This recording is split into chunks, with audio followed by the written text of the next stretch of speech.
Eh bien, bonjour à tous. Aujourd'hui, je ne suis pas devant la caméra, je suis derrière pour vous présenter une nouvelle série que je voulais faire pour ma chaîne depuis un certain temps. Une série qui s'intitule Dans la bibliothèque 2. Et aujourd'hui, je suis chez le critique littéraire Arnaud Vivian, que j'avais déjà accueilli, pour ceux qui s'en souviennent, à mon université populaire à Issy-les-Moulineaux l'année dernière. Et aujourd'hui, il a accepté de nous faire. J'ai souhaité qu'il nous fasse visiter un petit peu sa bibliothèque et qu'il nous explique ce que ça signifie pour lui d'avoir une bibliothèque. Et voilà, donc je suis très content de pouvoir faire ce premier épisode avec lui. Alors vous ne le verrez pas parce qu'il préfère être juste derrière la caméra et avoir un discours qui accompagne un petit peu sa bibliothèque.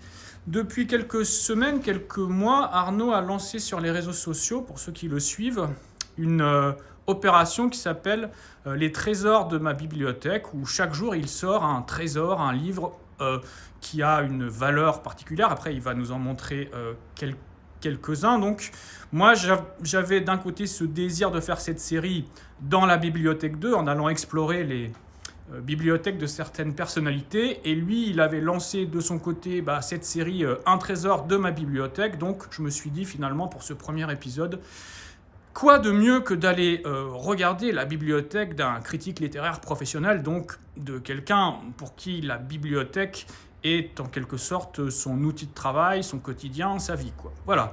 Donc écoute Arnaud, je te laisse la parole, ça n'empêche pas qu'on puisse dialoguer, ça ne sera pas un monologue. Ouais. Donc là, on est dans ton salon et là, j'ai en face de moi une première bibliothèque. Alors, est-ce que tu peux nous dire quelques mots ? Oui, alors c'est une bibliothèque.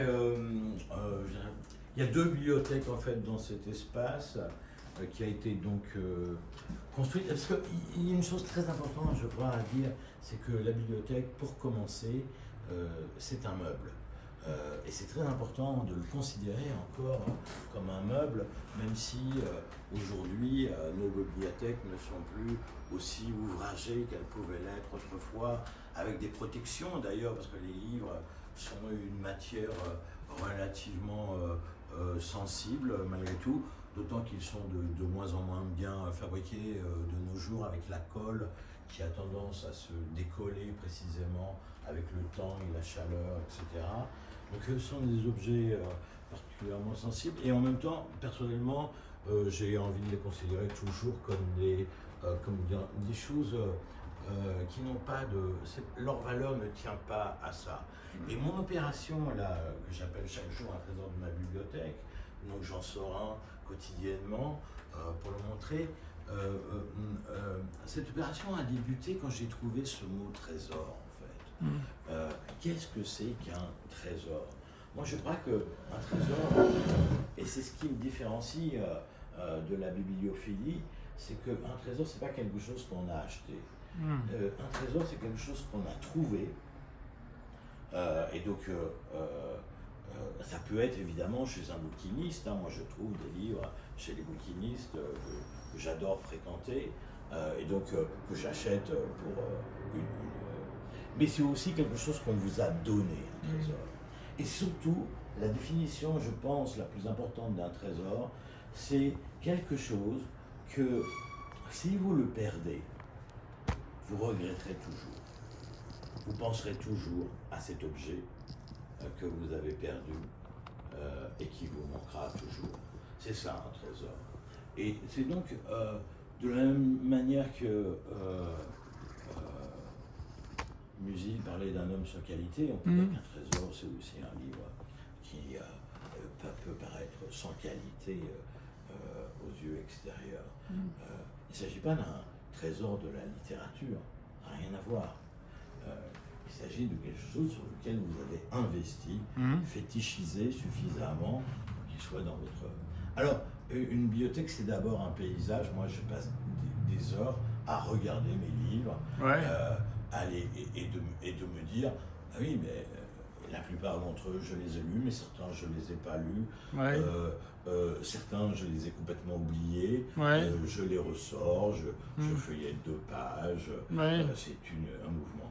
Là, il y a un coin Pléiade. Oui, alors un peut-être peu, vous nous un peu expliquer un peu déclassé. le classement. Hein, Non, dans alors cela. le classement, il faut même pas chercher. Ouais. Je suis le seul avec mon épouse, et encore elle me demande voir comment les livres ont été classés. En fait, il y a bien un ordre alphabétique, mais qui commence de l'autre côté. Ah d'accord, là il y a une autre bibliothèque. Alors on va vers celle-là ou on reste un peu vers l'autre? Ouais, on peut aller vers celle-là.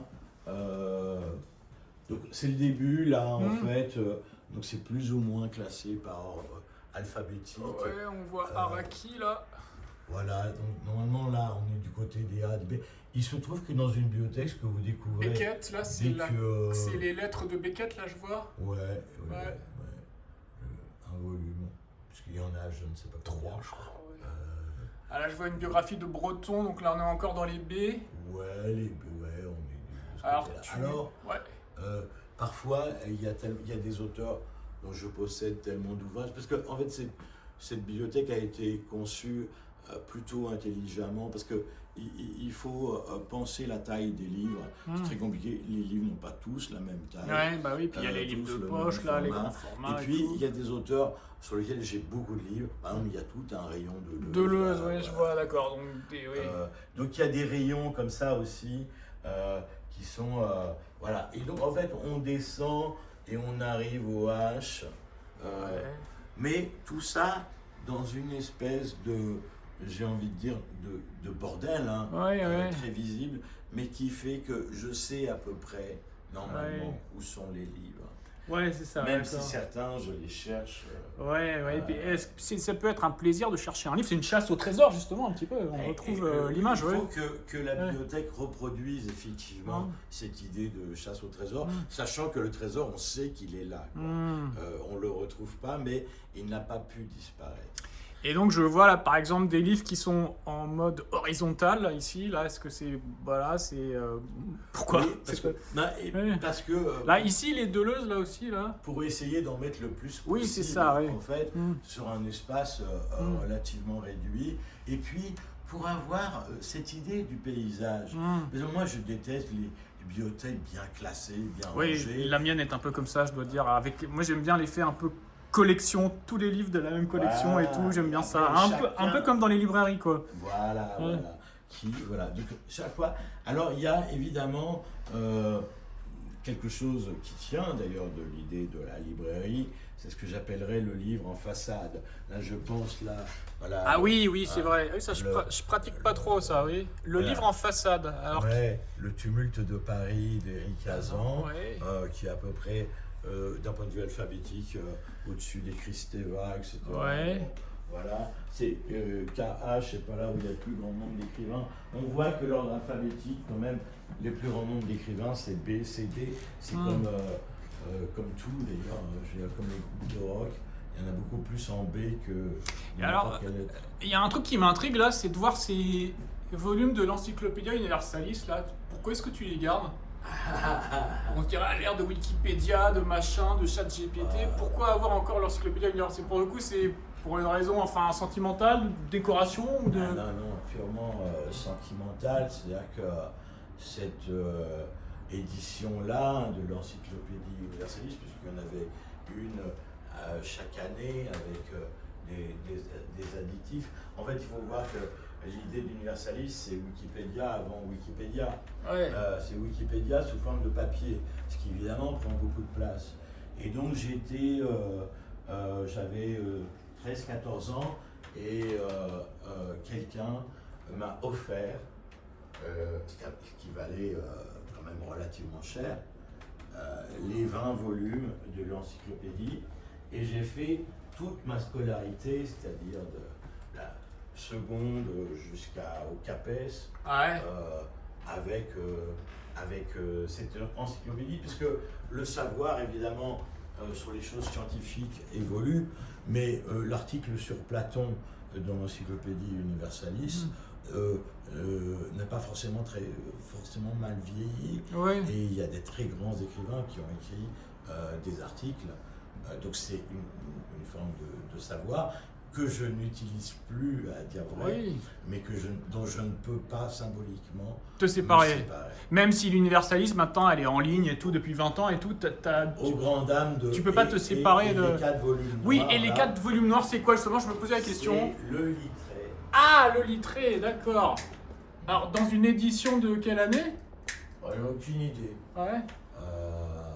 Elle n'est pas très vieille, hein, Ouais. mais c'est le Littré qui est quand même une littérature exceptionnelle. Dès que vous l'ouvrez, pour trouver la définition d'un mot, c'est remarquable Ouais. d'un point de vue philologique. Ouais. Et donc, voilà. En fait, au-dessus, là, bon, il y a un rayon psychanalyse. Ouais, psychanalyse, ouais, parce qu'il faut il y a rappeler que tu es psychanalyste aussi. Ici, il y a ce rayon-là, c'est entièrement solaire. Ah, il y a un rayon solaire, ok. Voilà. Ah ouais, un rayon 100% solaire, ok. Ouais, enfin, voilà, des fois, il y en a Quasiment, un qui ouais. n'a rien à voir, qui se promène, mais Ouais. globalement, c'est que les solaires. Alors c'est qui sont beaucoup, là, et en plus, puisque j'ai j'ai pas tout solaire, vous voyez, T'as j'ai quasiment, pas ouais. tous les numéros de l'infini, mais j'en ai Ah oui, il y a les numéros de quelques-uns. l'infini, ouais. Euh, Tel quel, t'en as aussi? Non, Mm. je n'ai pas collectionné les numéros tels quels. Mais en fait, les numéros tels quels, on les trouve assez facilement encore chez les bouquinistes, enfin chez certains bouquinistes. Bon, mais j'en achète pas, même si c'est un bien important.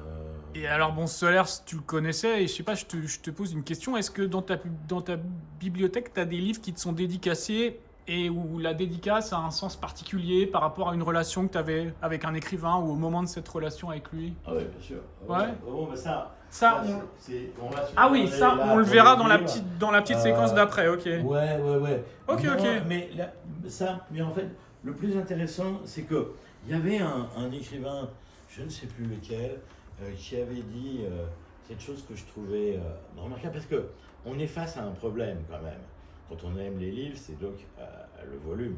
Ouais. Hein. D'ailleurs, un livre, on l'appelle ça un volume, c'est peut-être pas par hasard. Ouais. Exactement, bah oui, c'est vraiment une question de volume, de combien peut-on en accueillir. Ouais. Il y avait un écrivain qui avait établi cette règle qu'il ne faisait pas, en fait, sa bibliothèque était un nombre constant. Ah Il oui. ne faisait pas rentrer un livre sans en faire sortir un. sans en faire sortir un, avec le déchirement Ah oui. que cela suppose.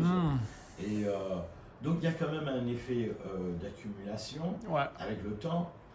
Il y a aussi un effet de perte, parce que moi, j'ai perdu beaucoup de trésors dans mes déménagements, en fait. Ouais. Des livres que je ne retrouverai jamais. Fermez juste pour le son. Ouais, il y a trop de bruit. On va juste faire un petit peu pour le son.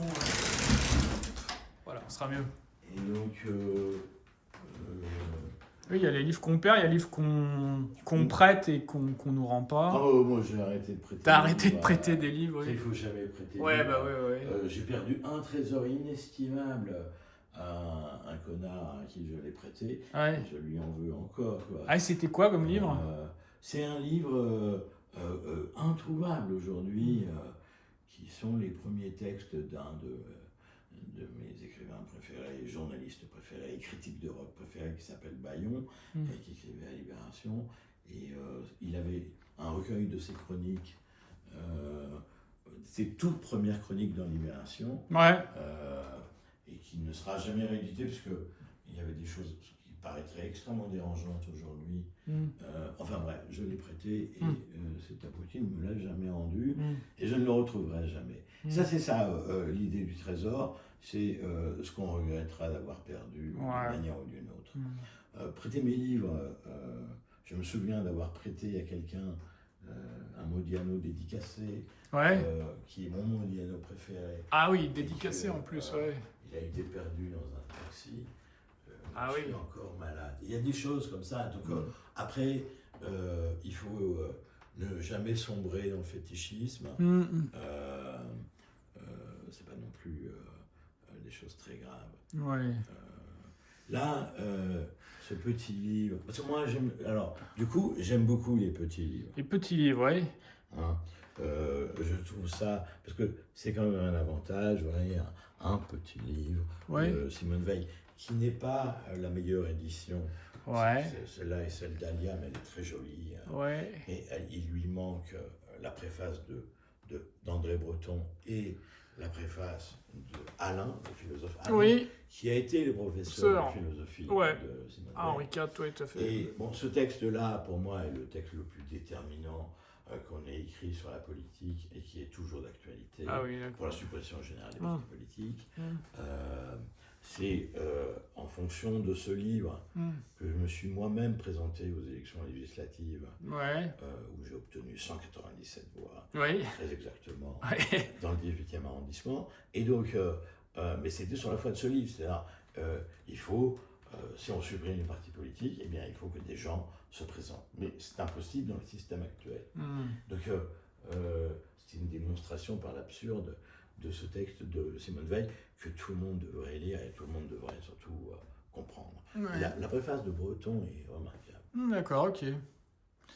Et ok. Alors je vois quoi? Ah oui, je vois la grande biographie de Kafka par Rainer Stark aussi, là, qui a fait événement bah, là, c'est récemment. Non, mais ce que j'aime beaucoup, c'est que voilà, quand je parle d'un paysage, Oui, que c'est ça. il y a cette 3 idée, volumes comme ça. mais j'avais Elvis déjà. aussi, ouais. Mais oui, parce que en fait, Jean-Pierre Montal, qui est l'éditeur de cette édition pour le Cherche-Midi, connaissait très bien la biographie de Peter Guralnick et a proposé Ah, donc il a... de reproduire D'accord. ce concept Mm. d'avoir le visage. Et donc, d'avoir les deux, Elvis Presley et Kafka, Mm. dans mon paysage, Ouais. comme ça, c'est un pur plaisir, quoi. Alors que c'est deux univers assez différents, bon, mais pour le coup, mais bon, c'est vrai que... En même temps, dans les deux cas, qu'il s'agisse de la biographie d'Elvis par Guralnick, Mm. ou qu'il s'agisse de la biographie de Kafka par Rainer Stark. il s'agit de deux chefs-d'œuvre Oui. de la biographie. Mm. Alors certes, un peu longue, Ouais. hein, mais moins longue que le Flaubert de Jean-Paul Sartre, Mm. mais des vrais chefs-d'œuvre. C'est-à-dire que vous plongez là-dedans, c'est magnifiquement écrit. Mm. Guralnick, c'est d'une intelligence. Si vous voulez comprendre la société de consommation, il faut avoir lu la biographie d'Elvis par Guralnick. Par Guralnick, ok. D'accord, bah, je ne connaissais pas, je note au passage. C'est édité par qui? Le Castor Astral, donc la biographie de Elvis Presley. Et je vois le titre est en anglais, mais la biographie, elle est en français. Oui, bien sûr. Oui, d'accord. J'ai la traduction. Ok, d'accord. Oui, traduction Castor Astral. Voilà. Bon, Ok. je n'ai absolument pas idée de savoir si ça se trouve ou pas. Ça serait bien dommage que personne ne l'ait dit. Parce qu'il y a cette fonction-là du trésor. Mm. C'est des livres qui ont existé et qui n'existeront plus. Oui, et qui parfois ont une valeur marchande très importante. Ça peut, Ouais. ou alors, ou bien non, ça continue de rester totalement ignoré, Mm. mais on connaît la trajectoire, il suffit de penser à la trajectoire éditoriale de Lautréamont. Ouais. Hein, si les surréalistes, André Breton le premier, ne l'avaient pas sorti de l'oubli dans lequel il était absolument, Mm. s'il n'y avait pas eu tout le temps ce phénomène de réédition et de mise en avant de l'importance de Lautréamont, à commencer chez les situationnistes et Guy Debord, où là, voilà, la dernière rangée, là, tout en bas, Ici, là? ouais, Mm. non, celle-là, à Ici, là côté, là, ouais, Ouais. c'est que Ah, c'est le Guy Debord c'est et du le situationnisme. Guy Debord, d'accord. Et encore, puisque je travaille en ce moment sur le sujet, ça ne compte pas tous les livres qui sont et dans ma chambre et dans mon bureau, car la bibliothèque, c'est aussi cet espace mouvant de circulation. Les livres, ils sortent, je les emmène dans ma chambre, je les emmène dans mon bureau, je les promène de temps en temps. Ouais. Parce que j'en ai besoin. Ouais, bien sûr. Parce que je travaille avec, quoi. Bah oui. Oui, parce que pour toi, la bibliothèque, c'est un outil de travail, en C'est fait. la boîte à outils. C'est la boîte à outils, Au sens où Gilles Deleuze en parlait, c'est évidemment la boîte à outils, là où je vais puiser mon inspiration, tout simplement, quoi. Et donc, et puis, il y a des choses qui relèvent du double souvenir, hein. C'est-à-dire le souvenir d'avoir lu ce livre. Tu sais ce que Proust disait, on se souvient plus facilement des endroits où on a lu que Ouais, des que livres du livre eux-mêmes. lui-même. Ouais. hein. c'est tellement important de replacer cette idée-là, c'est-à-dire que c'est l'action de la lecture qui est importante, au-delà de la digestion du contenu. Ouais. Et donc, forcément, avec ces livres, j'ai des souvenirs aussi. Le livre est le meilleur dépositaire du souvenir. Des souvenirs, bah oui, justement, en parlant de souvenirs, là, il y a une photo de toi, là, qui est jeune ou plus jeune. Ouais. Et qu'est-ce que tu pourrais nous expliquer, je sais pas, pourquoi tu as cette photo-là? Photo qui a été prise par une grande photographe qui s'appelle Hélène Fleiss, et qui après cette photo, oui, on a été brièvement ensemble, et c'est à Vienne. D'accord, ok. Une photo où s'inscrit mon devenir psychanalyste.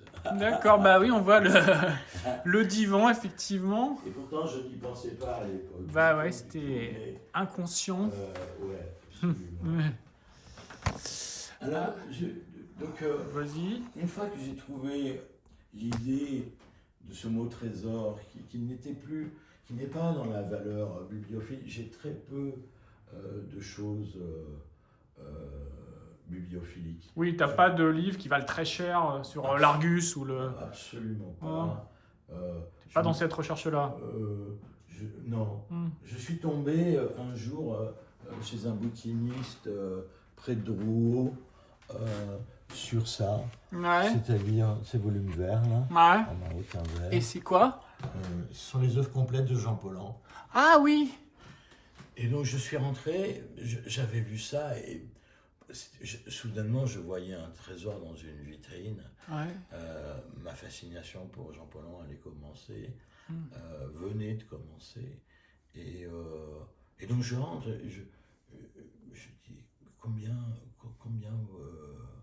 ça vaut quoi. Il me regarde, il me dit 35 €. 35 €, ah ouais, pour ces 5 volumes. Je dis Alors. oui, je vais les prendre. Ah ouais. Alors donc c'est édité chez Gallimard?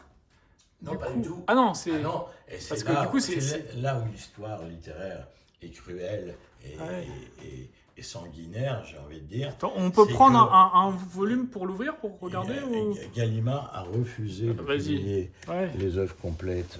A refusé, Gallimard. A refusé. Il faut bien entendre.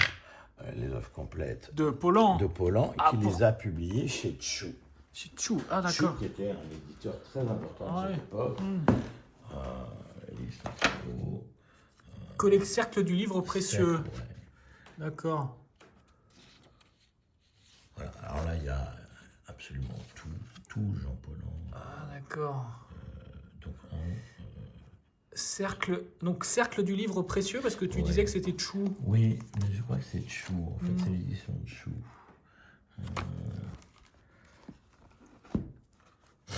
Alors, pourquoi Cercle, non, c'est Cercle du livre précieux. Mais je sais que ces œuvres complètes ont été publiées chez Tchou, mais ça, oui, effectivement, c'est le cercle, c'est l'édition du cercle. Donc c'était un peu les clubs des livres, là, les book clubs qui se développaient dans les années 60-70. C'est ça. Ouais. Et bon voilà, et les Pléiades, moi je... Oui, les Pléiades, moi je suis un grand fan de la Pléiade, mais voilà, toi, qu'est-ce que... Tu vois, elles sont en double rangée. Ouais. C'est parce que... voilà, des fois, on a besoin, je veux dire, quand je travaillais sur de la critique, les œuvres complètes de Baudelaire en Pléiade, c'est indispensable parce que sinon, il y a des textes qu'on ne trouve que dans la Pléiade, c'est comme ça. Donc, mais c'est pas quelque chose que tu pratiques quotidiennement. Non, la Pléiade, non. Mon plaisir de lecture est pas énorme avec les Pléiades. Ouais, d'accord. Dans les grosses collections, les Quarto, ça va à peu près. Oui, je vois Quarto. Bouquin, t'en as pas tellement. Non. Si, il y a le dictionnaire des œuvres, là, je vois. Ah oui, ça, c'est quelque chose qui m'a beaucoup aidé dans ma profession. Ouais. Là, c'est un peu, ou bien l'histoire de la littérature. Et le nouveau dictionnaire des auteurs, oui, histoire de la littérature américaine. Ouais, par exemple, c'est indispensable Je me souviens quand Paul Auster est mort. Mm. Il est mort un 1er mai, j'étais sur France Inter, je faisais une chronique. On m'appelle, tu peux venir un peu plus tôt parce que Paul Auster est mort. J'ai pris mon histoire de la littérature américaine pour réviser un peu le sujet. Ah oui, bah oui. Auster. Ouais. Donc, on n'a pas la science infuse. Ah bah non, bien sûr. Donc, une bibliothèque, ça sert à ça, c'est notre c'est ça. mémoire aussi, quoi. Ouais, tout à fait. Alors, si tu veux... On va voir de l'autre côté ou où tu veux qu'on passe à table, enfin si parce le- que, on pourrait... parce que donc, une fois que j'ai trouvé ce beau trésor, là, j'ai dit, bon, bah, il faut y aller. Et donc, quand même, par où commencer? Oui, par où commencer, ouais. Question, il fallait pas que... en fait, si tu veux, ce que je voulais dès le départ, parce que je savais que... Tu vois, là, j'en suis à, je sais pas, ça fait 2 mois maintenant que je le fais. Je suis à mon 60e livre, je sais pas quoi. Ouais. Tu vois, tous les jours. Oui, sur ce... Par où j'allais commencer pour que, comment dire, tu vois, c'est comme lancer une fusée, quoi. Ouais. Tu vois, où est-ce que tu mets exactement la lampe de lancement? À quel degré, quoi. Et qu'est-ce qui t'a donné envie de faire cette série Un jour, un trésor de ma bibliothèque sur Instagram et les autres réseaux sociaux? Je me demandais quoi foutre avec Instagram, en fait. Je venais de me mettre, je dis, bon, ok, je peux mettre des photos comme beaucoup d'autres, d'ailleurs, je m'en moque pas, de ce que je mange, des endroits où je vais, je sais pas quoi. Et puis, je me suis dit, qu'est-ce que Georges Perec ferait d'Instagram, quoi. Et je me suis dit, ce serait beau, parce qu'en fait, une bibliothèque, ce n'est que la mienne, par définition. Je ne veux pas être un exemple. Je veux juste montrer les livres que j'ai lus, et donc, quelle a été, mes strates culturelles. D'accord. Quelle est ma culture?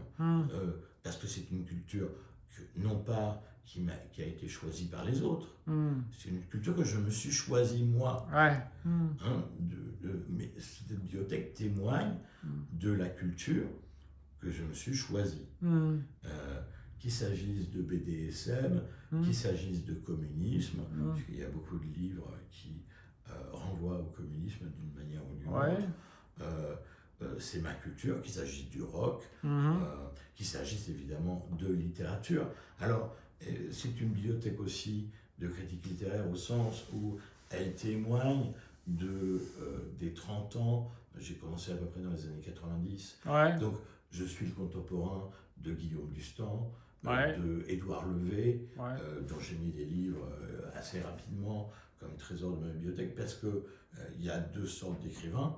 Il y a ceux que vous n'avez pas connus, c'est quand même une immense majorité, et puis ceux que vous avez connus. Oui, et qui t'ont parfois dédicacé des livres, même souvent... Dédicacé, alors ces histoires de dédicace, elles existent, évidemment.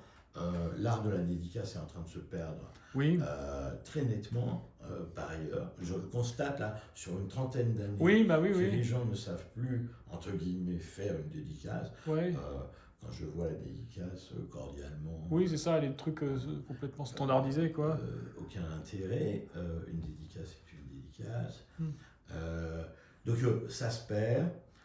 Très peu, d'ailleurs, très peu d'écrivains y réfléchissent. Un des rares, à ma connaissance, dont je peux témoigner par ma bibliothèque, à y réfléchir un tout petit peu, de manière pas inintéressante, pas non plus follement intéressante, ne rêvons pas, mais c'est Aurélien Bélanger, dans les écrivains contemporains. Mais je reçois parfois de très belles dédicaces, et évidemment on a envie de les garder. Je pense toujours à cette anecdote, à ce sujet, parce que c'est toujours aussi ça la question du volume, que Serge Gainsbourg, je suis un peu spécialiste, il y a des livres aussi dans ma bibliothèque, mais ils sont qui peuvent en témoigner,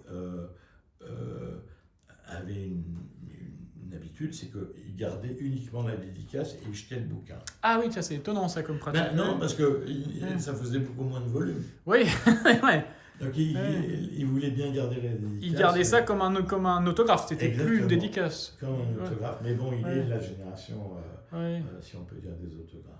Oui, parce que maintenant, il n'y a plus d'autographes, il n'y a que des selfies. Maintenant, les gens ne demandent plus d'autographes quasiment. C'est fou, effectivement, Ouais. l'autographe a disparu derrière le selfie. Ouais. Ouais, c'est tout à fait fou. Alors, est-ce que tu donc veux il nous... fallait commencer Ouais, quelque vas-y. part. Et donc, voilà, donc Tu vas nous présenter quelques trésors, là, du coup. Ouais. Alors, voilà, bon, j'ai commencé avec Pierre Guyotat. C'est le livre de Pierre Guyotat, donc, qui fait partie des écrivains que j'aurais connus. Ouais. Qui est vraiment, je pense, le plus grand écrivain de ces 50 dernières années en France. Ouais, d'accord. Là, il y a un inédit qui va sortir en mars, qui va être sans doute le grand événement littéraire de cette rentrée 2026. Moi, j'ai découvert Pierre Guyotat avec ce livre, donc publié aux éditions Léo Cher, et avec une revue très importante de l'époque qui s'appelait la revue Ligne, qui a beaucoup fait pour la reconnaissance de Pierre Guyotat.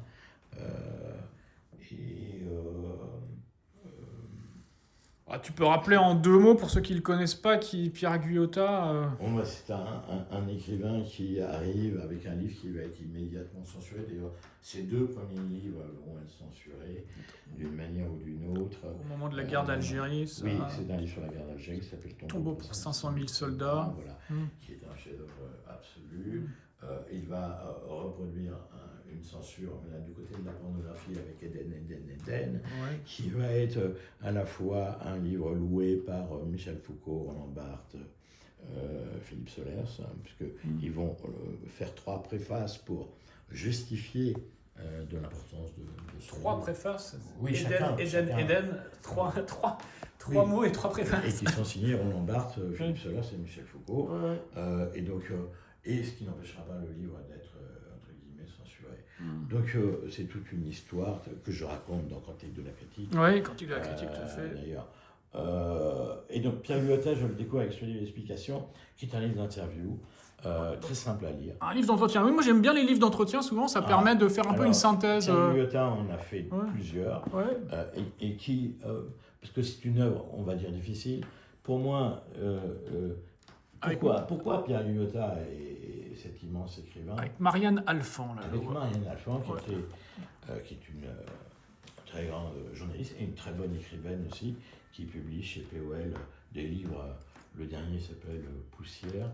C'est un livre sur la poussière. D'accord. C'est un livre très épongien, si on peut dire, mais pas du tout à la manière de Marianne Alphand, voilà, très, très importante dans notre histoire littéraire. Et ce livre a été, le moment où je me suis ouvert, si je puis dire, à la difficulté de Pierre Guyotat. Il avait écrit, au moment où je commençais dans la critique littéraire, il y a une émission où je lis un extrait du livre. Il avait écrit un livre qui s'appelle Le Livre, aux éditions Gallimard, et où il invente une langue. Les grands écrivains sont ceux qui cherchent à inventer une langue. On peut penser à Pasolini, qui fait cette chose quand même incroyable, qui est, il vient du frioul Pasolini, et le frioul est une langue qui n'a pas d'écriture. C'est un patois. Et ses premiers poèmes, il les écrit en frioul. C'est-à-dire que Pasolini invente l'écriture du frioul. Pierre Guyotat essaye d'inventer une langue dans le livre. Il a aussi une écriture entre guillemets classique. Mais il y a des livres qui sont écrits, on pourrait dire en Guyotat, mais d'autres qui sont écrits entre guillemets en français. Il va avoir finalement le prix Médicis avec un livre qui s'appelle Idiotie. Il a eu le prix Décembre précédemment, à l'époque où je suis au prix je suis toujours au prix Décembre. J'y étais à cette époque-là, à l'époque de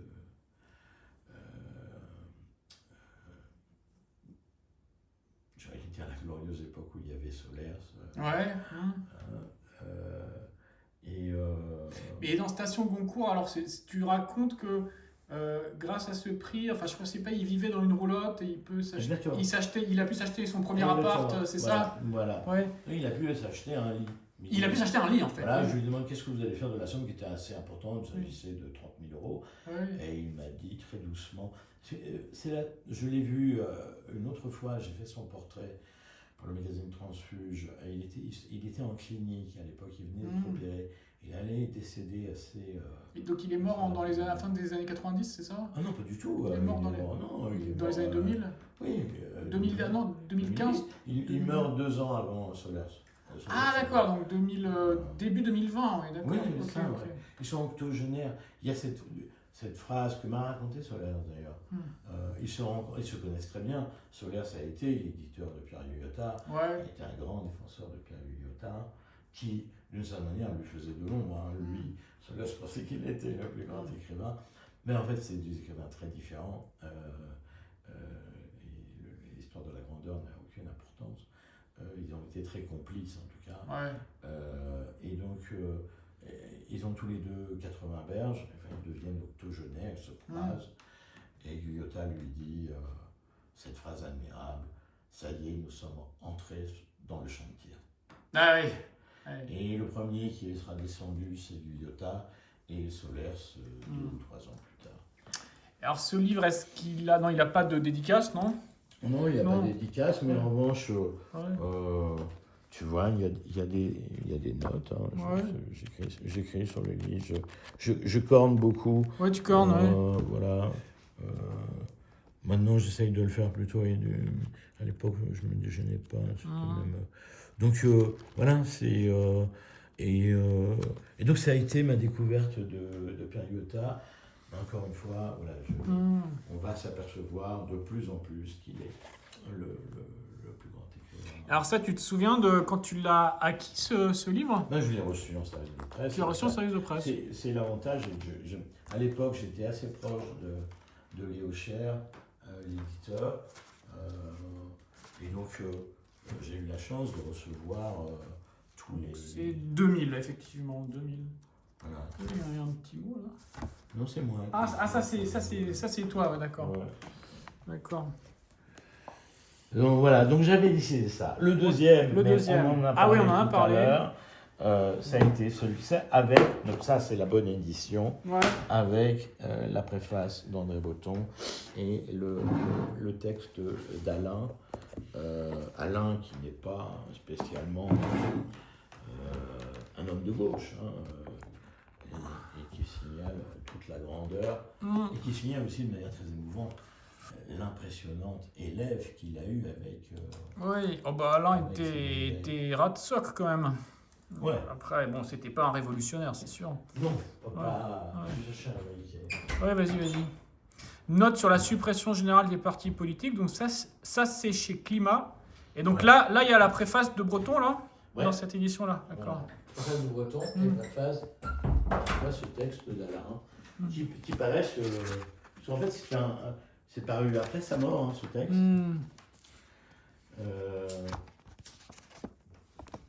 Donc voilà, on voit note sur la suppression générale des partis politiques, précédée de mettre au banc les partis politiques par André Breton et suivi de Simone Veil par Alain. Ouais. D'accord. Ça, c'est chez Climat. Alors, c'est encore disponible ou...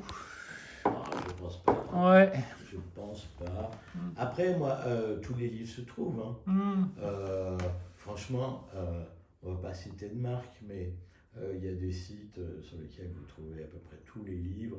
Moi, c'est comme ça que je fais. Oui, puis il y a le fameux... J'ai besoin de livres, donc je me dis, c'est plus possible.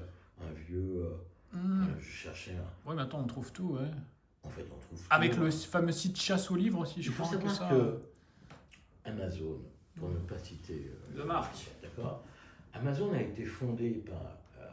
un libraire à l'origine, non? Non, il était conseiller de Bill Clinton. Là, Jeff Bezos. Jeff Bezos, ouais. Jeff Bezos était conseiller de Bill Clinton. Il était bibliophile. Et il a eu l'idée, avec Internet, puisque Internet arrive, de fédérer tous les bouquinistes des États-Unis, d'indiquer ce qu'ils avaient en stock, Si bien que si vous cherchez un livre qui se trouve au Texas alors que vous êtes à New York, Ouais. bon bah c'est bon, vous le Ouais, commandez ouais, et l'autre vous l'envoie. ouais. Donc on peut trouver tous les livres sous nom. Ouais, ouais, ouais. Oui, donc au départ, c'était une idée quasiment proudhonienne de mutualisation, en fait, quoi, c'est ça. Totalement. Ouais.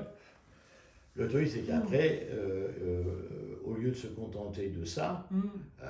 Amazon a décidé de tout vendre. Ouais, c'est ça, ouais. Et ça, Mm. le problème s'est posé à ce moment-là. Cela dit, toutes les plateformes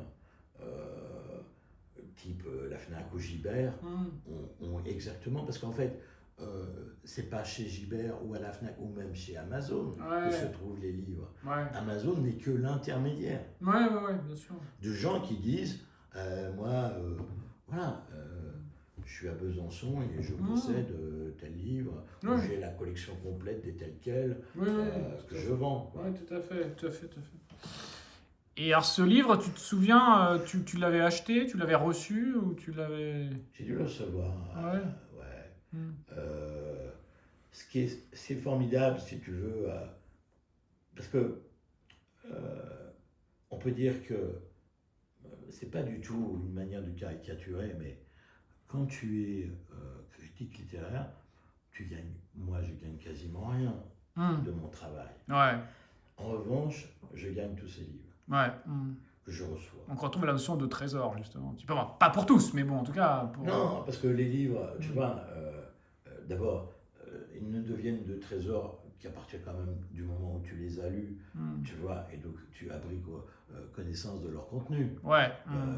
Quand même, Ouais. les trésors que j'ai, c'est pas des trésors que j'aurais jamais ouverts. Oui, c'est ça, oui. il Comme faut- tu vois, une boîte de chocolat qu'on regarderait se Ouais, périmer au fil des Ouais, ans, c'est- en disant on n'y touche pas parce que on c'est nous l'a un- offert. tout à fait. C'est un trésor qu'il faut s'approprier, ça suppose un travail aussi. Ouais.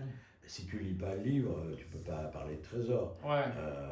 C'est évidemment des livres dont le contenu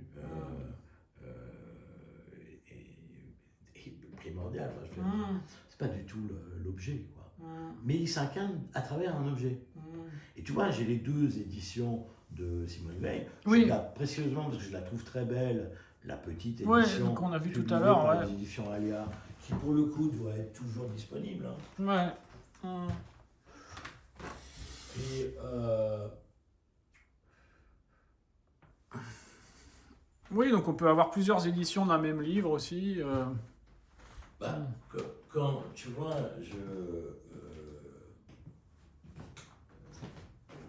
encore une fois, c'est un objet. Moi, là en ce moment, avec la dématérialisation, j'ai des attachés de presse, y compris chez des grands éditeurs qui ont quand même les moyens, qui vous disent on peut vous envoyer le PDF. Je dis non. Ouais, ouais, ouais. Je lis pas de PDF, Mm. je lis pas de livres, j'ai pas de T'as pas de liseuse? j'ai pas de liseuse, Ouais. je n'ai jamais eu. Ouais. Je lis pas de texte sur écran. Pourquoi? Un livre, moi j'en lis 30 par mois. Quoi. Ouais. Facile. Ouais, 20. Allez, 20. Ouais, ça. Hein, 20 par mois. Je les manipule. Ouais, bah oui, bien sûr, je c'est un les- objet, ouais. Un PDF, tu peux pas le commencer Ouais. par le milieu. Moi, un livre, Oui, je l'ouvre oui, au hasard, c'est- je lis une page, Ouais. je vois, je comprends rien à l'histoire, je m'en fous, Ouais. je vois comment c'est écrit. Ouais, ouais. Hein, c'est ça que je regarde la première Puis un fois. livre, c'est un objet, c'est une odeur, un parfum, c'est un certain grammage de papier, une sensation avec le papier et tout. Donc, C'est pas de PDF. essentiel en fait. Je veux bien, moi je lis des articles évidemment Oui, en PDF. Ouais. sur écran, Ouais. mais pas de livres. Pas de livres. Hmm. Les seules choses où les livres en PDF,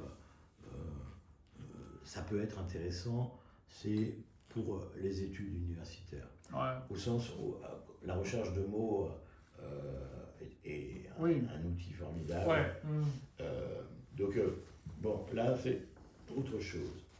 Donc, le deuxième, donc ça a été Simone Veil. Et après, est-ce que tu veux nous montrer? Rapidement. Bah, là, bon, dans le genre petit livre. Ah oui, alors là. Parce que ça- Ah, c'est marrant ça. Dictionnaire des idées reçues de Flaubert. Mais alors, un format Voilà. carré, quoi, inhabituel. Ouais. Je sais pas où je l'ai trouvé. Tu te souviens plus où tu l'as trouvé? Attends, je vais le Je recadrer. sais pas si on me l'a donné. Son origine m'est totalement inconnue. Ah oui, c'est marrant ça. Un suivi de catalogue des idées chic. C'est pas de Flaubert ça. Attends, un dictionnaire des idées reçues, catalogue des idées chic. Ah, mais c'est très marrant ça. Hein, c'est marrant. Hein, et la typographie, Priester Frères, 17 rue des Gobelins. Bon, mais il n'y a pas d'éditeur. Ouais, c'est très étonnant. Je pense que voilà, c'est un petit objet qui a été fabriqué. Ouais. Et donc c'est suivi d'un catalogue des idées chic, mais qui n'a pas d'auteur. Et d'une petite préface de l'éditeur. Donc on ne sait pas si c'est l'éditeur qui a fait le petit truc à la fin aussi. Il y a... c'est très étonnant cet objet, ouais. Voilà, je sais pas du tout. Et tu ne te souviens pas, Non. donc c'est aux éditions Aubier, si j'ai pas posé, mais il n'y a pas de date. J'ai le sentiment de l'avoir depuis très très longtemps, qui m'a suivi. Ouais. Encore une fois, dans les déménagements, j'ai perdu des trésors, des choses. Mais c'est pas très grave, mais voilà, on en perd. Hein. Et celui-là est toujours resté. Et je l'aime, quoi. Ouais. Et évidemment, ce texte de Flaubert est génial, ouais. est absolument génial. C'est tout un goût aussi que j'ai, par ailleurs, littéraire pour l'aphorisme. Ouais. Pour la forme aphoristique. Ouais. Parce que moi, voilà, j'aime les petits livres, j'écris des petits livres en général. J'aime la brièveté, quoi. Et donc, évidemment, j'aime la forme aphoristique. Ouais, tout à fait. Qui est une. Ouais, justement, on parlait de Kafka tout à l'heure. Il y a des recueils d'aphorismes de Kafka aussi. Dans la littérature germanique, il y a une tradition de l'aphorisme. Oui, Karl Kraus. Lichtenberg et tout. Oui, Nietzsche. Oui, Nietzsche, Karl Kraus.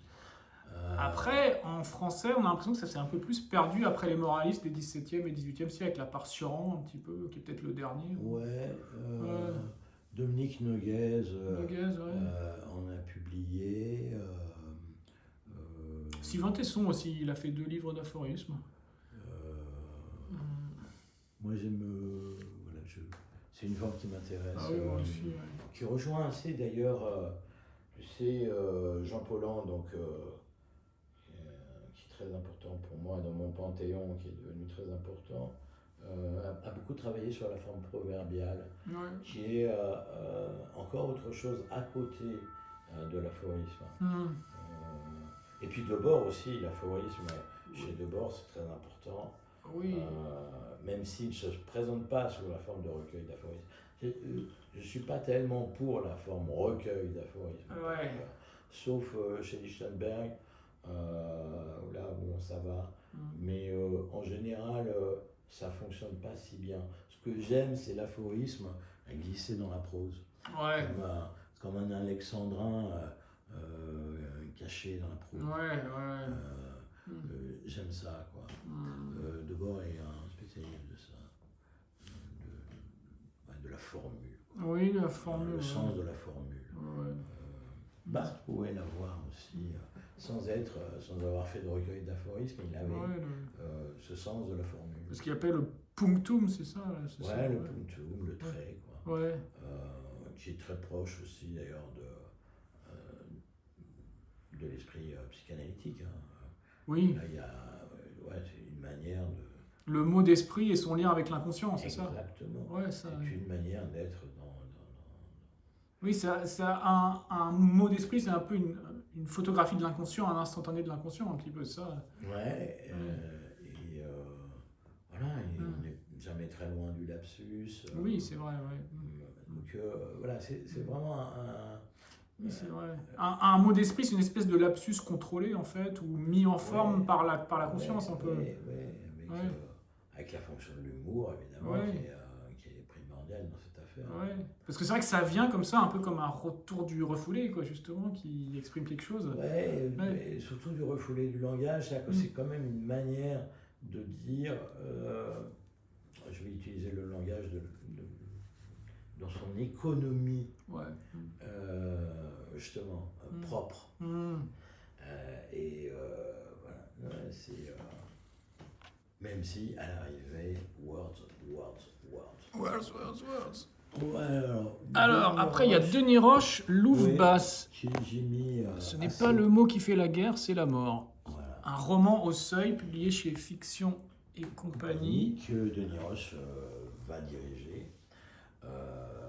Il a été le directeur, le créateur de la collection Fiction et compagnie, qui est tellement importante dans l'histoire de la littérature contemporaine. Là, on est plutôt du côté de chez Solers, du côté de Tel Quel.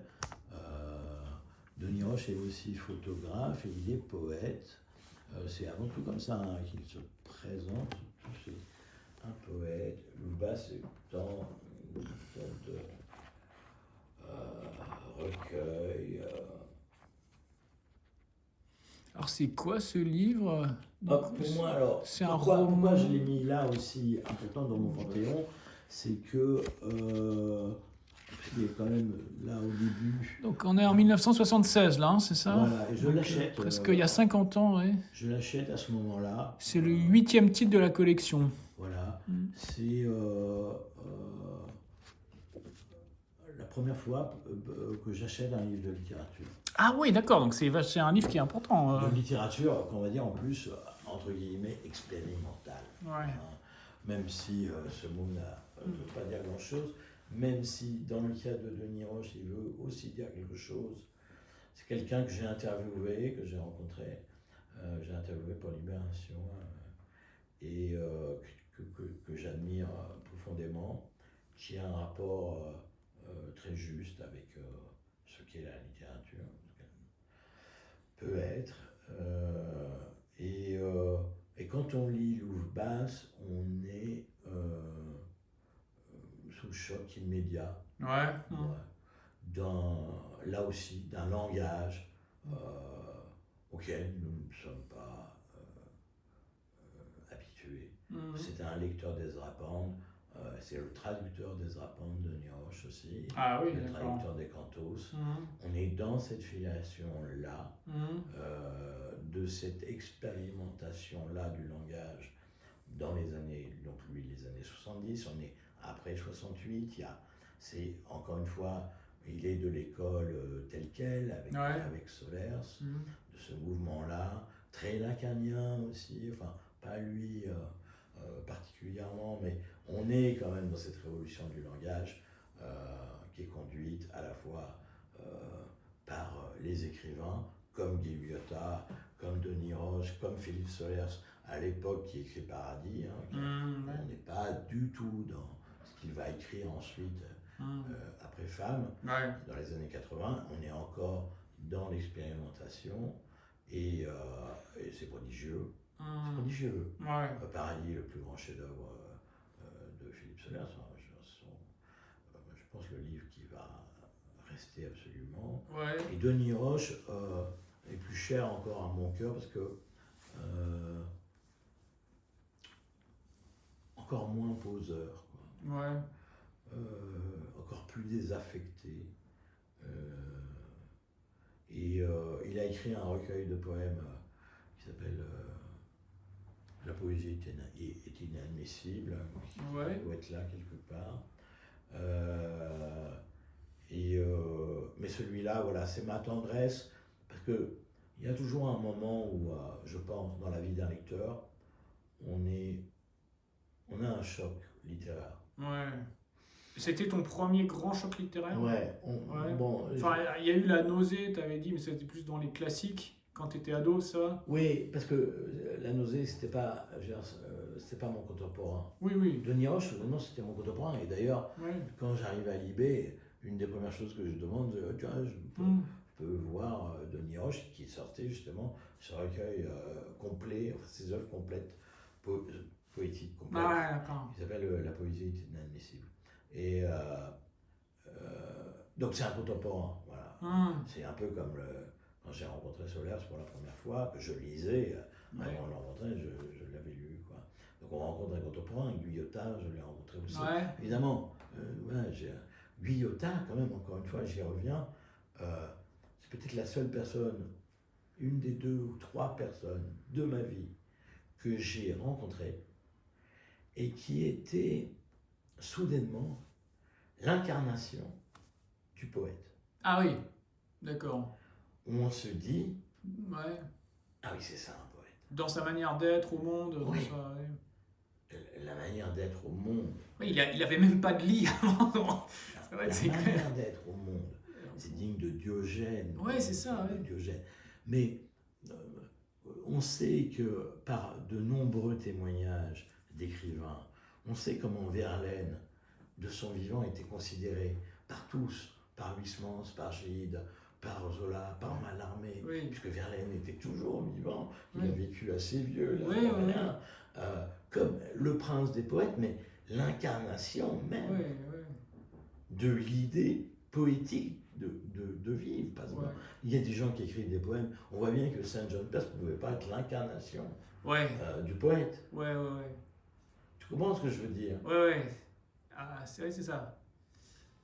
Ouais, c'est ça, c'est pas seulement le fait d'écrire des vers, mais c'est une façon d'être au monde aussi. Exactement. Ouais. Et Guyotat faisait partie de ces hommes-là où tu te dis, voilà, j'ai rencontré un poète. Et justement, puisqu'on parle poésie, effectivement, comme tu sais, c'est quelque chose qui m'intéresse beaucoup. Tu as un rayon poésie dans ta bibliothèque ou Non, c'est un peu dispersé, non? Pas spécialement. Non, surtout pas. Non, Ouais. pas de rayon poésie. Ouais.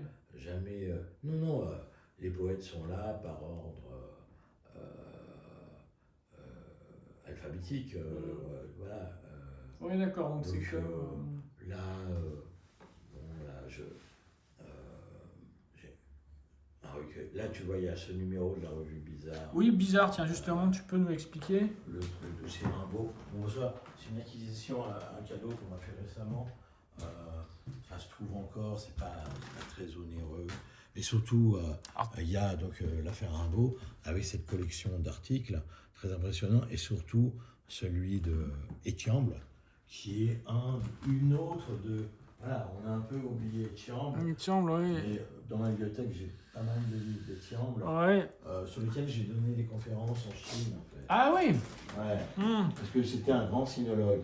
Bah oui, Donc, tout à fait, il avait traduit le Tao Te Ching, voilà. effectivement. Alors, si tu veux, on peut continuer avec ce petit livre-là. Ouais. Alors, là, c'est une histoire plus tragique. Enfin, La véritable biographie maspérisatrice de Guy Ernest Debord, Voilà, donc de dans Toulouse-la-Roche, édition Talus d'approche. Alors là, effectivement, on est face à un Voilà. ovni. Alors, si tu peux nous dire deux mots sur ce livre. alors, je vais surtout dire deux mots sur Toulouse-la-Rose qui nous a quittés il y a un mois à peu près. Ah oui. Et alors, je venais de commencer, donc c'était un ami très cher, c'était un grand écrivain. On a beaucoup correspondu. Et surtout, ces dernières années, il était malade. Il avait un cancer du pancréas qu'il a quand même surmonté pendant plusieurs années difficiles, avec de la chimio, etc. Et en fait, quand j'ai commencé, donc il y a à peu près maintenant 2 mois, je savais qu'il était à l'agonie et je n'arrivais pas à me résoudre à mettre ce livre dans mes trésors, parce que je me disais, c'était comme une manière de dire il va mourir. Bon, finalement, je l'ai mis et il est mort 2 jours plus tard. Ah, ouais. Et bon, en même temps, encore une fois, il m'avait envoyé un dernier message en me disant très précisément que ça serait le dernier. Oui, ça doit faire bizarre de recevoir un message comme ça. Ouais, et Toulouse-la-Rose est un grand spécialiste de l'international situationnisme et de Guy Debord, sur lequel il a écrit donc cette toute petite biographie extrêmement drôle. C'est un écrivain comique, Toulouse-la-Rose, Ouais. dont on va peut-être s'apercevoir un jour. Lui aussi a écrit des recueils d'aphorismes, au passage. Il est dans la brièveté, comme le montre. L'idée, c'est d'écrire la plus petite biographie, mais pas forcément la plus fausse et pas forcément la plus inexacte sur ce personnage voilà, dont je partage avec Toulouse-la-Rose l'admiration. Donc nous sommes devenus amis. J'ai souvent parlé de lui dans les journaux dès que je pouvais. Personne ne le connaît vraiment. Il y a une très belle émission sur Radio Aligre qu'on peut trouver, très beau portrait que Radio Aligre a fait de Toulouse-la-Rose. C'est un personnage incroyable, une espèce de mousquetaire gascon immense, Mmh. qui buvait, Ouais. mangeait. Espèce de Portos, quoi. Un peu. Ouais, Porthos, ouais. Ouais.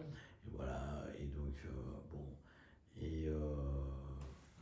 Alors justement, il y a une petite dédicace justement que tu as faite là pour le coup. Il dit un éditeur du plat pays pour se hisser à la hauteur de mes bassesses, fallait le faire, non? Et merci encore pour ton concours, notamment de circonstances Toulouse-la-Rose. Ça, effectivement, on voit l'art de la dédicace, parce que donc l'éditeur est belge. Exactement. D'accord, ok. Voilà. Et ouais, j'en ai plusieurs de lui. Il y a celui-là aussi.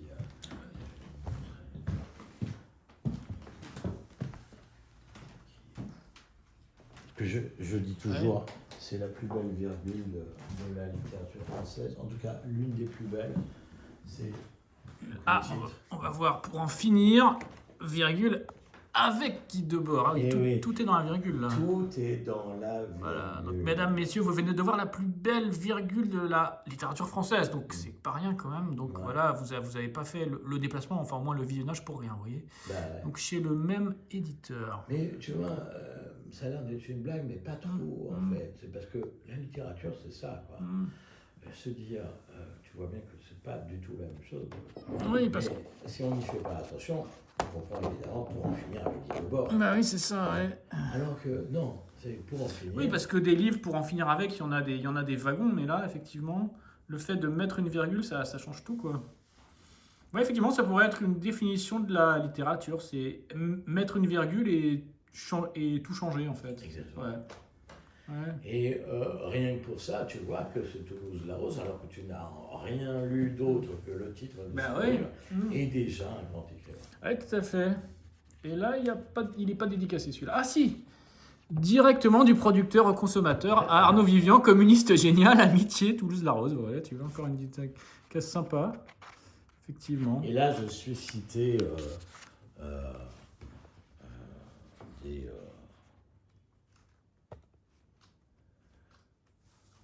dès le début du livre. Tiens, tu peux Ouais. filmer ce second paragraphe. Alors, combien de temps? Ah oui. Alors, on va le lire un petit peu. Là. Combien de temps faut-il pour lire objectivement un livre? Demandait jadis à ses lecteurs de Libération le pétulant Arnaud Vivian. En ce qui me concerne, et pour lire le livre de Debord, je répondrais 30 ans. Et encore, je ne l'ai pas tout à fait terminé. Heureusement que l'an passé, les éditions Farandola ont eu la bonté de sortir un relevé des citations ou détournements de la Société du spectacle qui vont m'éviter de me taper les Hegel, Marx, Kojève, Bernstein, Feuerbach, Freud, Lukács, Riesman, Korzybski, Melville, Virgile, Pascal, Schopenhauer, Korsch, Machiavel, Engels, Papaio, Onaou, Huizinga, Jorn, C'est-à-dire tous les Rosenberg, auteurs- etc., Héraclite Swift, Stirner et autres Bakounine. Illisible pour comprendre. On y arrive. Enfin, tout ce qui m'avait échappé jusqu'ici dans ce livre. C'est là suffisamment dire si la société du spectacle du temps glorieux et insouciant de mes 18 printemps m'était radicalement tombée des yeux. Bah oui.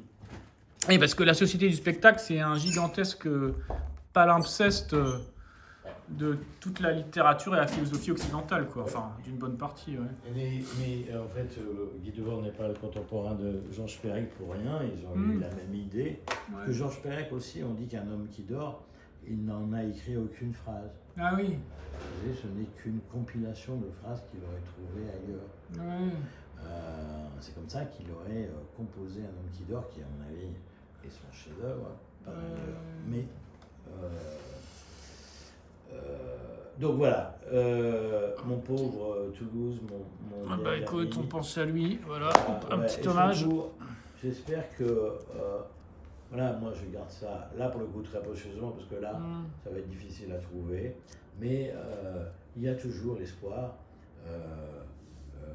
qui pend au nez des écrivains d'être réédité et qui sait d'avoir une postérité. Bah Il y a oui. des cheminements des livres et c'est très important. Moi je vois des auteurs que j'ai.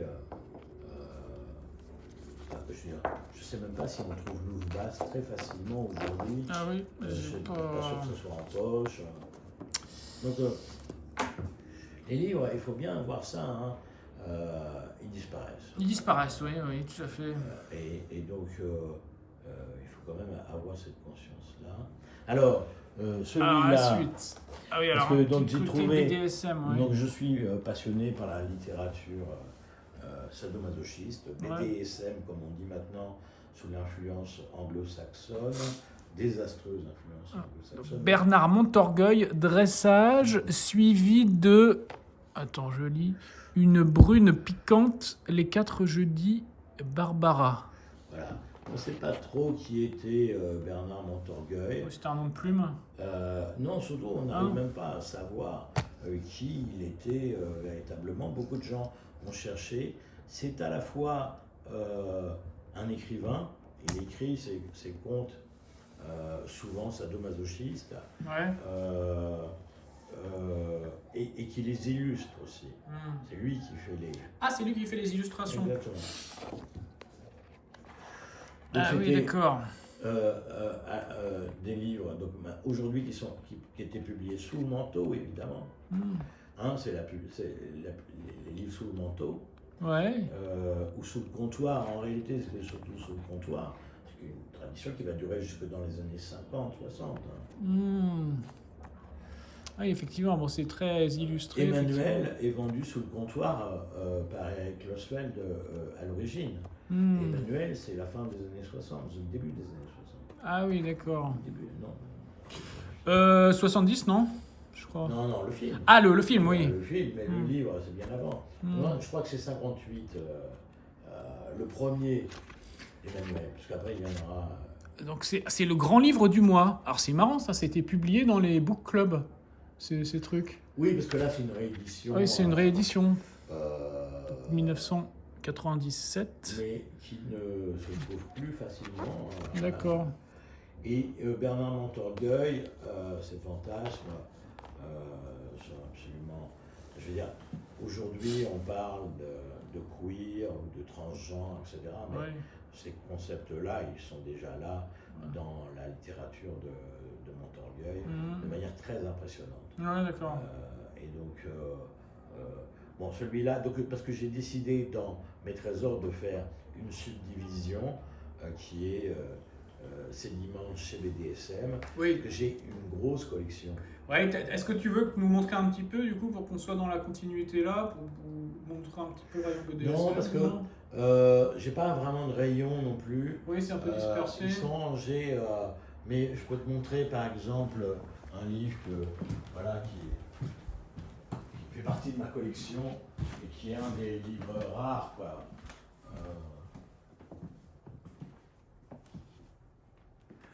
Qui était. Essai miroir magique. S ou SC, ou je sais pas comment ça se prononce.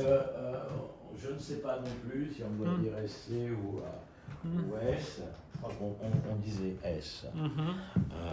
Je l'ai connue, je l'ai rencontrée, cette dame, qui raconte son histoire de soumise, D'accord. qui a duré un certain temps. Cirque Et alors, Square. ce qui est intéressant, c'est que c'est l'éditeur qui a disparu prématurément. Ouais. Donc C'est un des c'est rares éditeurs érotiques pornographiques. avec la musardine. Hein. Non, oui, avec la Musardine, bien sûr, Ouais. mais à côté de la Musardine. C'était Cirque Square Bruno Le Prince. Voilà, C'est ça. Bruno Hein. Le Prince. 2000. Qui était, Ça date de 2010. qui est mort malheureusement prématurément, et donc son entreprise éditoriale s'est arrêtée avec lui. C'est bien dommage, il n'y a plus. Maintenant, Internet ne favorise plus du tout l'essor de la littérature pornographique. Puisque non, la pornographie est omniprésente sur Internet. Mais c'est vraiment. que des images. Enfin, c'est la vidéo qui a tué le texte. Non, enfin, aussi on peut- beaucoup de textes. Beaucoup de textes, mais- Oui, bien sûr. C'est très facile de trouver des lieux. Les gens publient sur Amazon aussi beaucoup Oui. des textes comme ça qui n'ont pas grande valeur, mais qui ont une valeur fétichiste. Donc il y a une démocratisation, on va dire. Hein. Donc, le stade éditorial a un peu disparu. C'est dommage parce que l'objet livre a disparu aussi. Ouais. C'est elle hein, sur la couverture. Ah oui, d'accord. Ok. Et c'est un témoignage qui n'est pas d'une qualité littéraire, mais j'aime beaucoup ce titre, Miroir magique, Ouais. voilà, parce que le masochisme, c'est aussi un stade du miroir, pour parler en termes psychanalytiques. Ouais. C'est de se retrouver au stade du miroir, qu'on soit déguisé en chien ou en esclave. C'est toujours un stade du miroir, c'est-à-dire un stade de l'enfance. Ouais. C'est toujours son enfance qu'on cherche à... Oui, c'est l'enfant qui cherche sa maîtresse, justement. Sa maîtresse, son maître, Oui. son instituteur, son infirmière, Ouais, oui. fantasme autour le SM médical, parce qu'il y a le SM médical moi, qui ne m'intéresse pas du tout, mais Ouais. c'est pas mon fétichisme à moi, Mm. mais voilà. Et donc j'ai toute une littérature qui d'ailleurs n'est pas composée que de romans, mais aussi d'essais, d'une biographie de Léopold. Voilà, là, celle que je viens de mettre, puisque nous sommes lundi, c'était hier, c'est une biographie de Sacha Mazor. Ouais, on en parlait avant, ouais. Écrite par Léopold Stern, qui était un ami de Stefan Zweig, qui faisait la même chose que lui, peut-être à moins de talent que Stefan Zweig, mais si j'en juge uniquement par ce Sacha Mazor. Ah oui, et donc, voilà, c'est une de mes passions, Ouais, d'accord. sur lesquelles j'ai quand même écrit pas mal d'articles, où j'ai connu certains... Enfin, je pense à Jeanne Deberg, qui est toujours parmi nous, fort heureusement, que j'ai connu, rencontré, interviewé très souvent. On a été... aux Inrecuptibles, quand j'étais aux Inrecuptibles, mais aussi à Libération, mais surtout aux Inrecuptibles, j'ai été l'inventeur du numéro sexe, qui est maintenant... Ah oui, le hors-série annuel sexe, Ouais, c'est toi qui l'as inventé le concept. J'ai inventé le concept, je suis le rédacteur en chef des premiers numéros, et donc sur 2 ou 3 ans, j'ai fait 2 ou 3 ans, j'étais rédacteur en chef, c'était mon idée. J'avais dit, faisons un numéro sexe comme tout le monde, c'est l'été, ça va marcher. Ça a marché d'ailleurs du feu de Dieu, mais c'est pour ça que ça continue. Mais parlons de sexualité de façon intelligente, culturelle, Oui. intellectuelle, pour le dire. Ouais. Voilà. Ce qui ne veut pas dire exempt de plaisir de la chair, etc. Il ne s'agit pas de séparer. Mais il faut pas concurrencer les magazines porno, c'est pas le même. C'est pas la même chose. On avait parlé de sexualité comme on parlait de rock, comme on parlait de cinéma, comme on parlait du reste. La sexualité n'était qu'un autre univers culturel qui était là, évidemment, omniprésent dans nos vies, par ailleurs. Donc voilà. Un autre exemple de trésor. Bon, voilà, donc moi je connais. Ça, c'est le premier roman. Ah, Christophe Claro, ah oui, c'est un Claro, ami. Voilà. Alors, Edzelina, c'est Arléa. Voilà. Alors là, c'est quelle année? C'est 1986. Voilà. Donc 1986, ça ne nous rajeunit pas, ça va faire 40 ans. Avec une petite dédicace pour Arnaud qui sait combien la littérature se masque du temps qui passe, évidemment, puisqu'elle se préoccupe du temps qui refuse de passer. Élémentaire, point d'interrogation.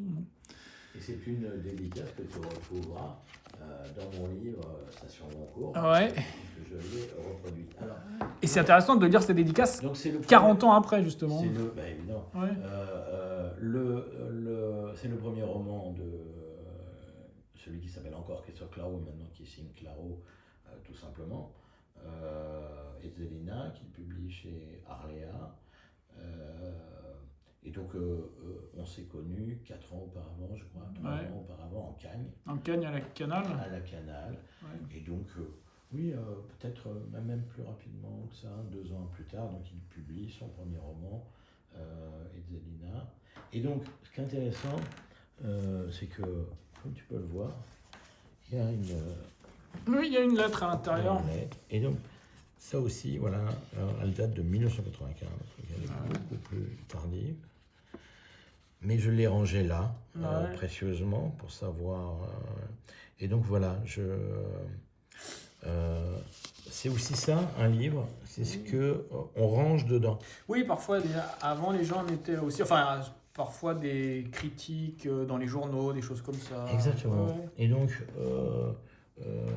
c'est important aussi, voilà, que le livre, c'est aussi un contenant. Oui, et pas seulement un Bon. contenu. Ouais. Ouais, un contenant de documents où je sais que, voilà, c'est là, c'est avec le livre. Donc j'imagine que c'est pas la seule lettre de lui que tu as, mais celle-ci, tu l'as rangée là. Voilà, elle Ouais, est là. parce qu'elle est assez précieuse ou pour une raison particulière, je sais pas, non?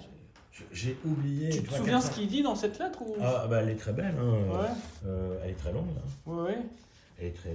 Et tu te souviens pourquoi tu l'as rangée là D'entrée de spécialement? jeu, il n'y a plus de jeu, ni farce, ni calvaire, des paquets d'heures luttent naïvement pour former des séquences de destin, des preuves de volonté, mais l'on sait bien, n'est-ce pas, que cette aberrante architecture que nous appelons notre existence a pour assise quelques morceaux de viande pas très fraîche, un souvenir buté, une absence têtue, qu'à force de mâcher, nous croyons déglutir, ce serait trop beau, comme un cadavre qui enfourche son vélo et ne sait pas que seule l'inclinaison de la route confère de la vitesse à sa fuite nocturne.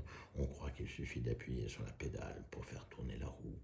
Ou comme celui qui, prenant une décision encore, comme le scribe agenouillé devant sa pierre tiède, son stylet suspendu, qui ne voit pas vaciller le temple au-dessus de sa tête, fin d'un acte, et pour le rideau, voyez avec le régisseur. Bon, effectivement, oui, effectivement, c'est Hein? une lettre.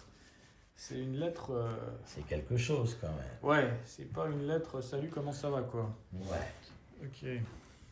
D'accord. Alors là, je vois un beau livre rouge là, Oui, bah. qui n'est pas petit, mais qui C'est bien de terminer avec là-dessus. un parce bon que- classique, voilà. Mais c'est pas un bon classique, c'est l'île au trésor. Trésor. Chaque trésor. Ah voilà, puisqu'on parlait Et des donc, trésors. c'est aussi cette idée que la bibliothèque est une île. Ouais. Hein. On dit toujours quel livre vous emporteriez Sur l'île déserte, sur ouais. l'île déserte. Bah, j'emporterais ma bibliothèque personnellement sur l'île déserte. Et donc la bibliothèque c'est aussi une île dont Belle édition, effectivement, 1967. Et c'est marqué service de presse. Mais je pense que tu l'as pas reçu en service de presse. non, Hein, pas c'est... en 67. Ouais. Je recevais pas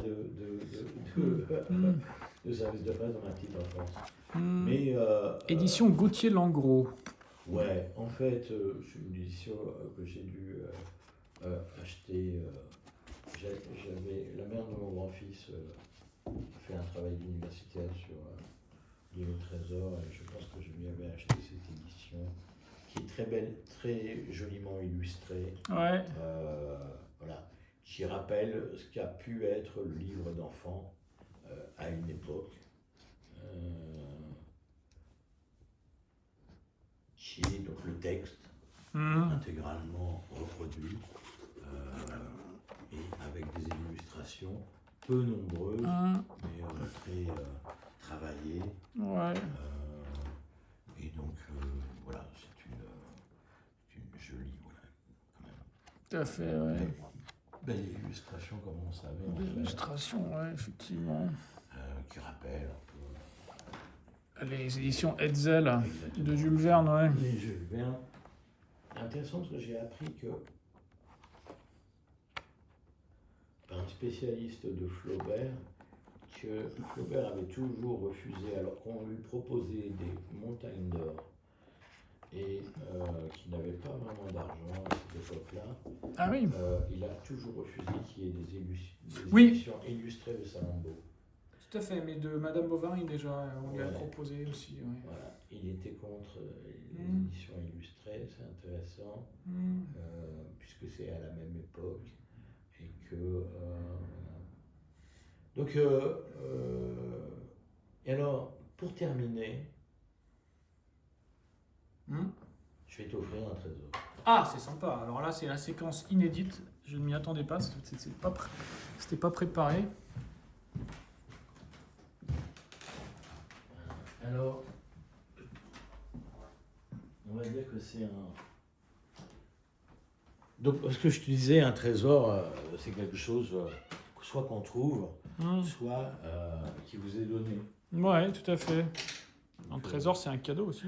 Voilà, donc c'est un trésor, donc je m'en sépare avec comment dire, plaisir, Ouais, mais je m'en sépare. ouais. Hein, mais je me suis dit, donc c'est très récent, Ouais, c'est la rentrée littéraire.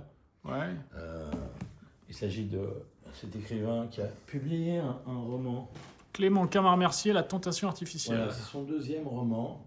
Chez Actes Sud. Donc, Le ouais. premier s'appelle Le roman de Jeanne et j'ai oublié le second prénom, qui est un roman, le meilleur premier roman que j'avais pas lu depuis Belle Lurette.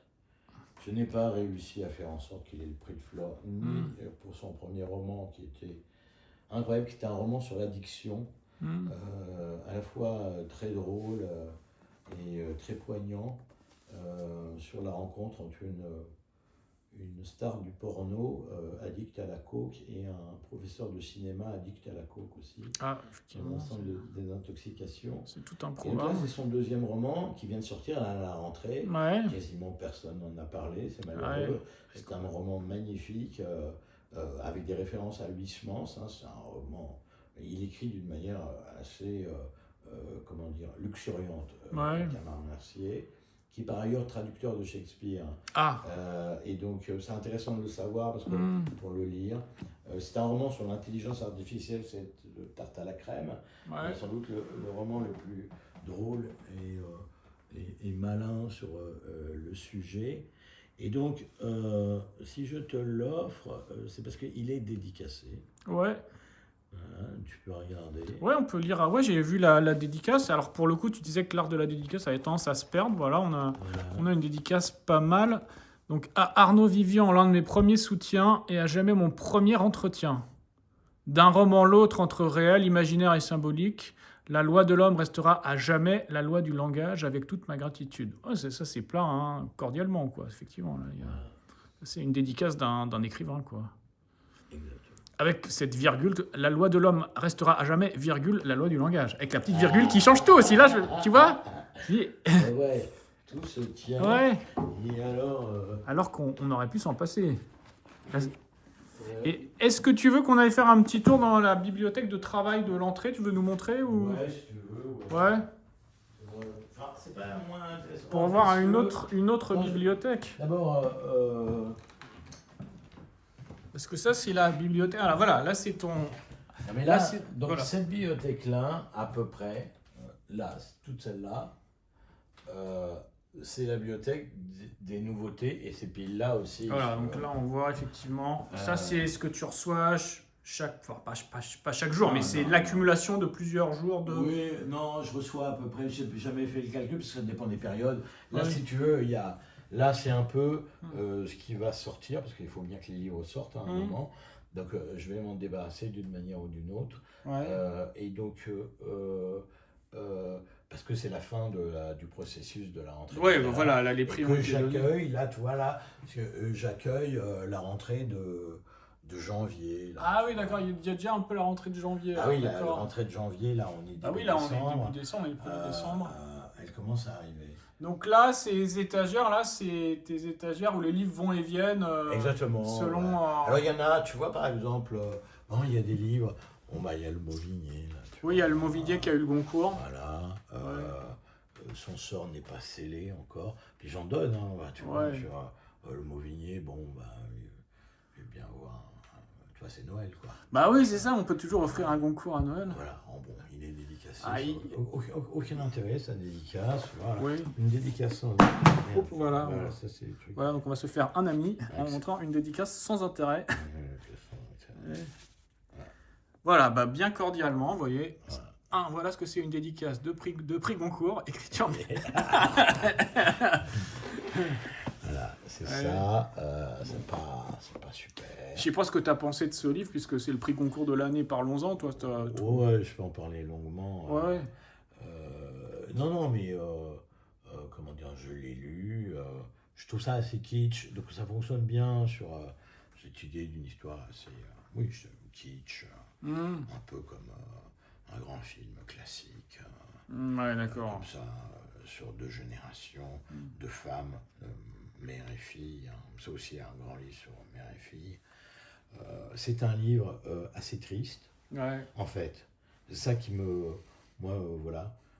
C'est un livre assez triste. Un livre féministe, un livre pacifiste, mais triste, sur quelque chose qui revient souvent, un mot qui revient plusieurs fois sous la plume de Mauvigné dans ce livre, qui est le ressentiment.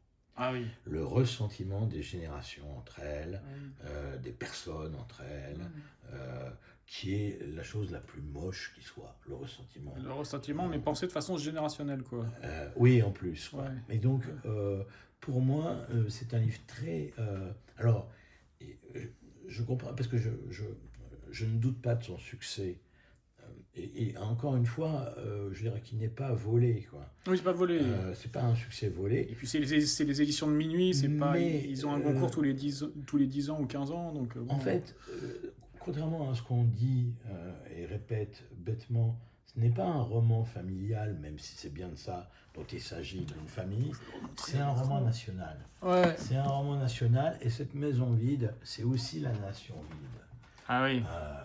Et donc il y a aussi quelque chose, c'est un roman français sur la France, sur 2 générations, 2 guerres mondiales, les tragédies des femmes dans ces guerres mondiales.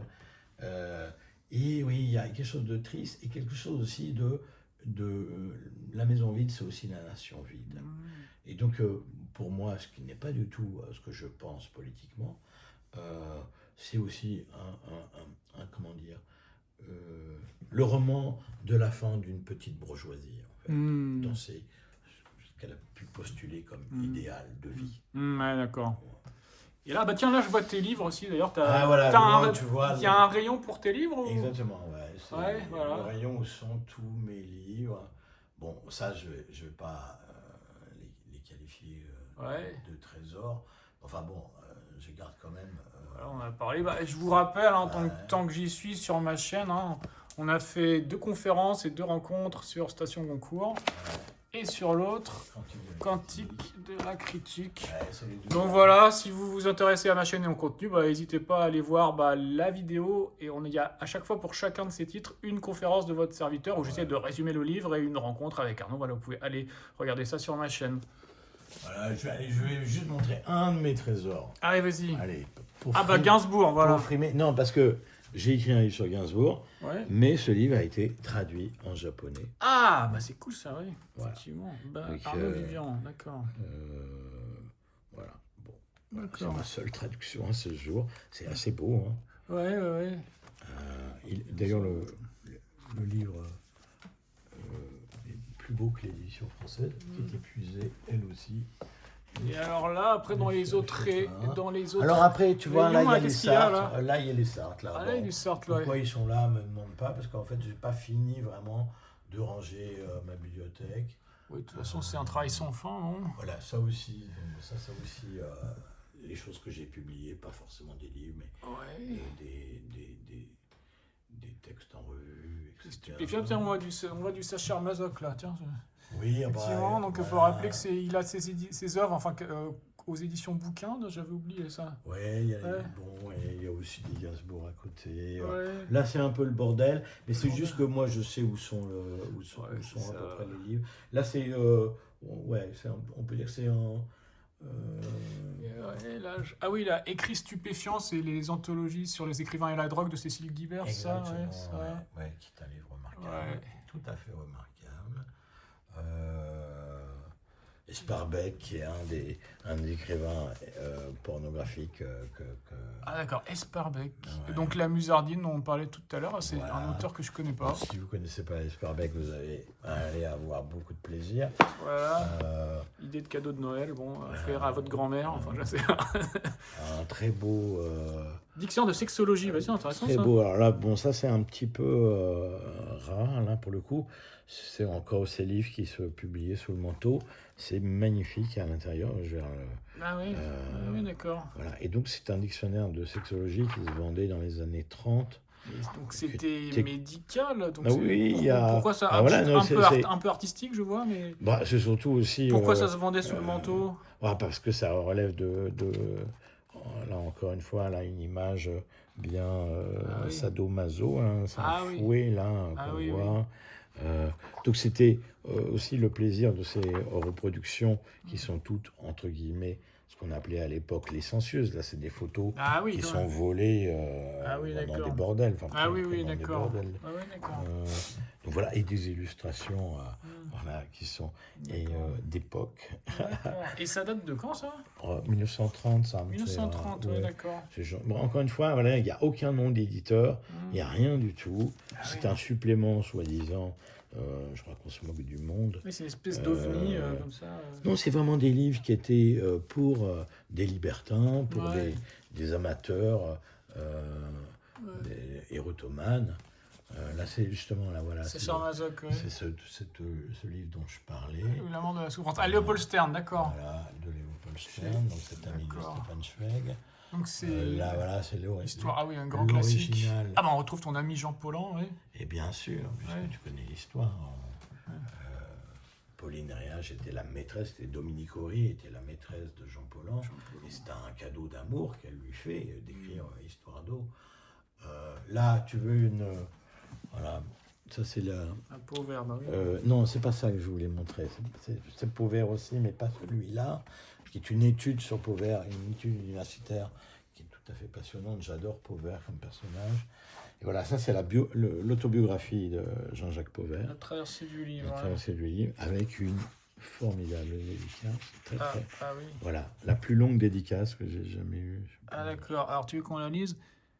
Cher Arnaud Vivian, eh bien me voilà tout ému. Le hasard, forcément objectif, a fait que le service De presse. de presse de cette traversée du livre amène votre nom au moment même où je lis votre merveilleux article.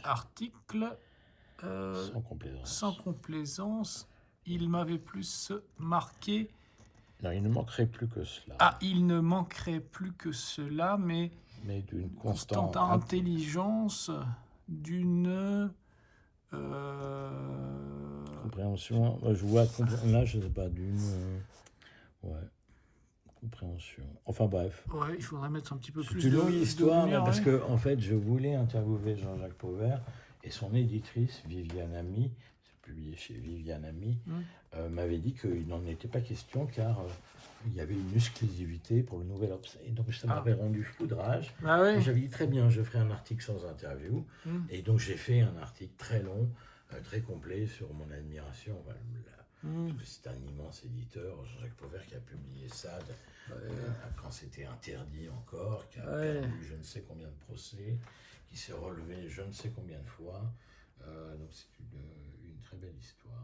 Tiens, je vois un truc, je sais pas qui m'intéresse. Le Paris de Lacan. Alors ça me... Ah ben c'est un petit livre que j'ai reçu, qui est récent, qui s'est publié. Collection Le Paris des écrivains, oui, Voilà. c'est marrant ça. Qui fait partie de ces petits livres que j'adore, ces Ouais. petits formats. C'est un livre très juste, documenté sur le rapport, Ces Lacan. lieux fétiches, Voilà, ces lieux, exactement, ouais. les lieux importants de la geste lacanienne que nous admirons tous, bien évidemment.